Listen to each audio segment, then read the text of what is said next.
الحمدللہ، آج کے اس پروگرام کا عنوان ہے ڈالر کا ڈاکہ اور اس کا حل، چھٹا حصہ۔ اعوذ باللہ من الشیطان الرجیم، بسم اللہ الرحمن الرحیم۔ الصلاۃ والسلام علیک یا سیدی یا رسول اللہ وعلی ازواجک و اصحابک و آلک یا سیدی یا حبیب اللہ۔ الحمدللہ، لاہور شہر میں آج بروز منگل 8 رجب 1444 ہجری ہے اور 31 جنوری 2023 عیسوی کا دن ہے۔ پچھلے پروگراموں میں ہم سورۃ المائدہ کی آیت نمبر 89 کا کچھ تشریح تجزیہ پیش کر چکے۔ اس کا خلاصہ یہ ہے کہ ایک ہی آیت میں ایسے قسموں، ایسے معاہدوں کا بیان ہے کہ جو توڑے جا سکتے ہیں اور ان کے توڑے جانے کا کفارہ بھی بتا دیا گیا، اور پھر ایسی قسمیں، ایسے معاہدے بھی ہیں جن کو پورا کرنے کا حکم ہے، جو موافق شرع ہیں ان کے لیے حکم ہے وَاحْفَظُوا أَيْمَانَكُمْ۔ تو آج اگلے اس پروگرام میں اسی آیت کو مکمل کرتے ہیں۔ اعوذ باللہ من الشیطان الرجیم۔ آیت کا باقی حصہ یہ ہے کَذَلِكَ يُبَيِّنُ اللَّهُ لَكُمْ آیَاتِهِ لَعَلَّكُمْ تَشْکُرُونَ۔ اسی طرح اللہ تم سے اپنی آیتیں بیان فرماتا ہے کہ کہیں تم احسان مانو، یعنی شکر کرو۔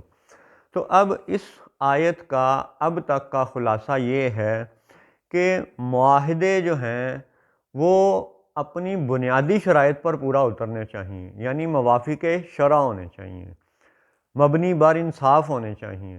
جیسے پچھلے پروگرام میں ایک مثال بتائی گئی کہ ایک موٹر سائیکل بیچنے گیا ایک شخص، اور اسے اپنے بہت کسی مجبوری میں علاج معالجے کے لیے رقم کی ضرورت تھی، اور خریدنے والا اس کی مجبوری کا فائدہ اٹھائے اور 70,000 کی موٹر سائیکل کا 40,000 کیش کہہ کے ادا کرے، تو یہ ظلم ہے، یہ مبنی بر انصاف معاہدہ نہیں ہے۔ اسی طرح جتنے بھی ہمارے سابقہ حکمرانوں نے یہ نام نہاد شریف فیملی سمیت جنہوں نے اس ملک میں پرائیویٹائزیشن کی بنیاد ڈالی، اور جتنے بھی پرائیویٹائزیشن کے معاہدے ہوئے، وہ سب ظلم کے معاہدے ہیں، کیونکہ وہ مبنی بر انصاف نہیں ہیں۔ ان میں سے صرف ایک مثال اگر آپ کو پاکستان ٹیلی کمیونیکیشن ہی کی دی جائے، جسے عام طور پہ ٹیلی فون کا محکمہ کہا جاتا تھا، اس کی پرائیویٹائزیشن میں جو بلنڈر کیے گئے، جو ظلم کیا گیا، اور جس طرح عرب کے لوگوں نے، عرب کے حکمرانوں نے پاکستان کی اس مجبوری کا فائدہ اٹھا کر کے انتہائی کم قیمت دی، اور وہ بھی یکمشت نہیں دی، ٹھیک ہے، وہ بھی توڑ توڑ کے قسطوں میں دی، اور کتنی دی، یعنی یوں کہا جا سکتا ہے کہ 100 میں سے 5 روپے بھی نہیں دیے۔ یعنی اس قدر پرائیویٹائزیشن کے نام پہ ظلم ہوا ہے، اور یہ پرائیویٹائزیشن کے معاہدے مبنی بر انصاف نہیں ہیں۔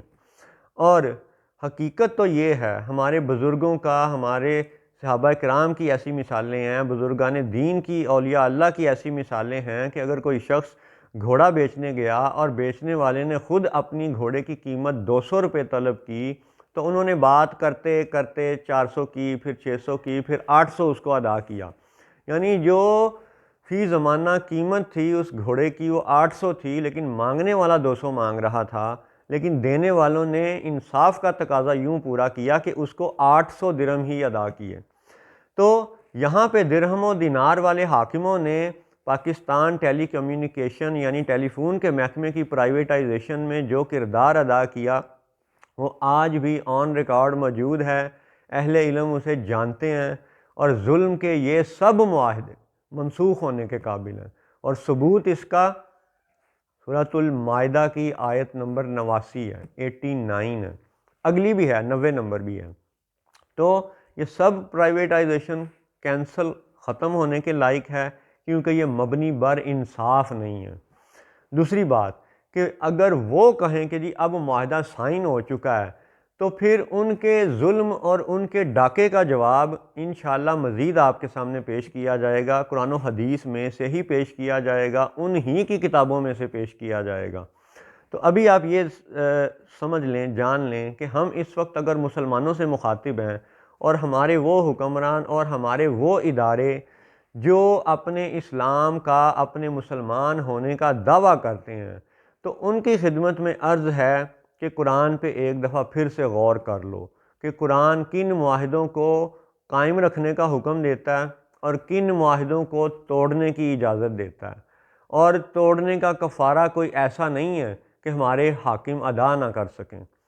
چلیے اب آگے چلتے ہیں اور سورۃ المائدہ ہی کی آیت نمبر 90 کا ذکر کرتے ہیں، اور اس 90 نمبر آیت میں سے بھی یہ جو ظلم برپا ہے نا، یہ جو سٹاک مارکیٹ میں آج ہم دیکھتے ہیں تو شیئر کا قیمت کچھ اور ہے، کل دیکھتے ہیں تو شیئر کی قیمت کچھ اور ہے، یا چڑھ جاتی ہے یا گر جاتی ہے۔ اسی طرح کرنسی کا ریٹ آج کچھ اور ہے، کل کچھ اور ہے، پرسوں کچھ اور ہے۔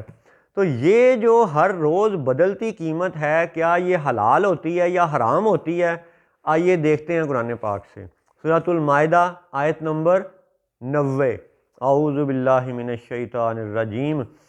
یا ایہا الذین آمنوا انما الخمر والمیسر والانصاب والازلام رجس من عمل الشیطان فاجتنبوہ لعلکم تفلحون۔ اب اس کا ترجمہ سماعت فرمائیں۔ اے ایمان والو، شراب اور جوا اور بت اور پانسے ناپاک ہیں، شیطانی کام ہیں، تو ان سے بچتے رہنا کہ تم فلاح پاؤ۔ اب اس آیت میں ایک تو یہ غور کریں کہ یا ایھا الذین آمنو کا ذکر ہے، ایمان والوں کا ذکر ہے۔ اب ہمارے جو اداروں میں بیٹھے ہوئے ہیں، اسلام آباد والے یا کہیں بھی، وہ جس بھی کرسی پر براجمان ہیں، ان سب کا یہ دعویٰ ہے کہ جی ہم مومن ہیں، ہم مسلمان ہیں، جی ہم تو قرآن کو مانتے ہیں، ہم تو نماز پڑھتے ہیں جی، ٹھیک ہے۔ تو جس نماز میں یہ قرآن تم تلاوت کرتے ہو، اسی قرآن کی یہ آیت ہے کہ اے ایمان والو، انما الخمر شراب والمیسر اور جوا یعنی ایزی منی کے بھی کئی پہلو ہیں، وہ بعد میں بات کریں گے، والانصاب اور بت جو نصب کیے گئے۔ اللہ اکبر۔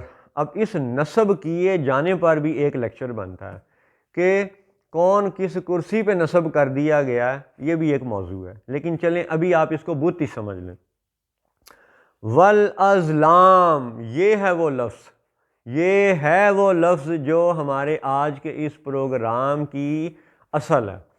والازلام رجس من عمل الشیطان، اور یہ جو پانسے پھینکتے ہیں نا، آج قیمت کچھ کل قیمت کچھ، جیسے لڈو کا دانہ ڈالا، کبھی 4 آ گیا، کبھی 6 آ گیا، کبھی 1 آ گیا، تو یہ سب حرام ہے، ممنوع ہے، ناجائز ہے، گناہ ہے، اور واضح طور پہ اللہ تعالیٰ کا فرمان ہے والازلام رجس من عمل الشیطان فاجتنبوہ، تو ان سے بچ جاؤ، لعلکم تفلحون، اگر فلاح چاہتے ہو تو اب میرے دوستوں، میرے بچوں، اور اے کرسی والو، سب طرح کی کرسی والو، سن لو کہ یہ جو ازلام ہے، یہ جو سٹاک مارکیٹ کا پانسا پھینکنے کا تمہارا انداز ہے کہ جی آج شیئر کی قیمت 900 ہے تو کل 300 ہو گئی ہے، آج ڈالر کی قیمت 200 ہے تو اگلے دن 270 ہو گئی ہے،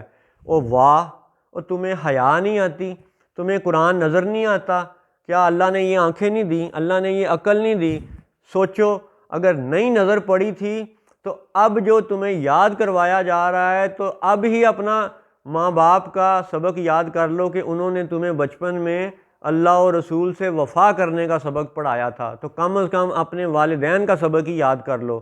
اور اسی سبق کی ایک نشانی یہ ہے، اللہ اکبر، سورۃ المائدہ آیت نمبر 90، والازلام رجس من عمل الشیطان فاجتنبوہ، کہ یہ جو ازلام ہیں یہ شیطانی عمل ہے، ان سے بچو۔ لہٰذا یہ جتنے شیطانی معاہدے ہیں، خواہ وہ پرائیویٹائزیشن کے ہوں، خواہ وہ FDI کا دجل ہو، خواہ وہ سودی معاہدے ہوں، ورلڈ بینک سے ہوں، IMF سے ہوں، یا اسٹیٹ بینک کی کوئی بھی دین دشمن کاروائی ہو، یہ سب معاہدے منسوخی کے قابل ہیں۔ اب ان معاہدوں کو منسوخ کون کرے گا؟ ظاہر ہے میرے جیسا ایک عام بندہ نہیں کر سکتا، ہم عام عوام نہیں کر سکتے، ٹھیک ہے؟ یہ کرے گا تو حکمرانوں میں سے ہی کوئی کرے گا، ان اداروں میں سے ہی کوئی کرے گا، اور اللہ جانتا ہے، اللہ جانتا ہے کہ اللہ کے فضل سے ہمارے عوام کے دلوں میں اس کرسی حکومت کی، صدارت کی، وزارت کی خواہش ہی نہیں ہے۔ اللہ کا فضل ہے الحمدللہ۔ ہم اس کرسی کو تم سے چھین کر خود اس کرسی پہ بیٹھنا نہیں چاہتے، ہمارے دل میں اس کرسی کا لالچ ہی نہیں ہے، اللہ نے رکھا ہی نہیں ہے الحمدللہ۔ اور چونکہ تمہیں اللہ نے یہ حکمرانی کا موقع دے دیا ہے، اس لیے تمہارے دوست ہونے کے ناطے، تمہاری رعایا ہونے کے ناطے، تمہارا مخلص ہونے کے ناطے تمہیں یہ مشورہ دے رہے ہیں کہ ابھی یہ جیتی جاگتی دنیا میں نزع کا وقت ہم پہ طاری نہیں ہوا، ابھی توبہ کا دروازہ کھلا ہے، ابھی رب کی رحمت کا دروازہ کھلا ہے ہمارے لیے۔ ابھی بھی سمجھ جاؤ کہ والازلام، جس چیز کی بھی مینیپولیشن میں روز بروز قیمت بدل رہی ہے، لمحہ بہ لمحہ قیمت بدل رہی ہے، وہ سب پانسے، وہ سب ازلام شیطانی عمل ہے، اور حکم یہ ہے فَاجْتَنِبُوهُ، ان سے بچو۔ اور پچھلی آیت میں یہ بتا دیا گیا کہ معاہدے کینسل بھی ہو سکتے ہیں، ان کا کفارہ بھی ادا ہو سکتا ہے۔ اور اگلی 90 نمبر آیت کا خلاصہ یہ آ گیا وَالْأَزْلَامُ رِجْسٌ مِّنْ عَمَلِ الشَّيْطَانِ فَاجْتَنِبُوهُ، تو بچ جاؤ۔ السلام علیکم ورحمۃ اللہ وبرکاتہ۔